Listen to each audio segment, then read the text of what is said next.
Hi, let me introduce Havening Touch to you. I've popped a funky filter on to make it a bit of fun for you. Havening Touch should be fun, okay? So we're associating it with pleasure. So let's start with arm havening touch, really simple. So we start with our hands nice and open on the top of our shoulders, and then nice firm contact down to the point of our elbow.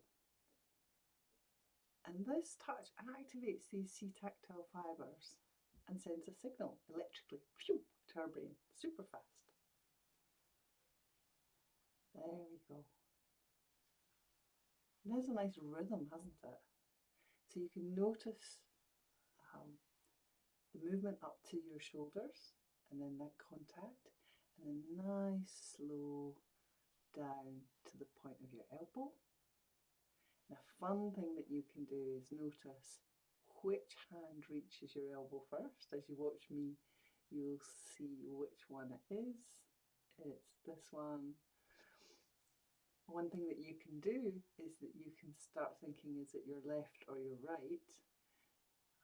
And it's quite good if you get muddled up. It's perfect for this process because that's using your working memory. So it's absolutely ideal.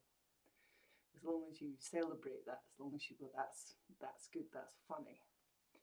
So it's a pleasant arm havening touch. When do we do arm havening? We do it naturally in the wild, I'm thinking. We often do it if we're watching a sporting event outside. We might sort of go, come on, you'll get the goal, or we might go, oh, you know. And of course we touch people here, don't we, to support them. So there's a reason for that. So in havening, we're utilising the biology of that. So arm havening touch.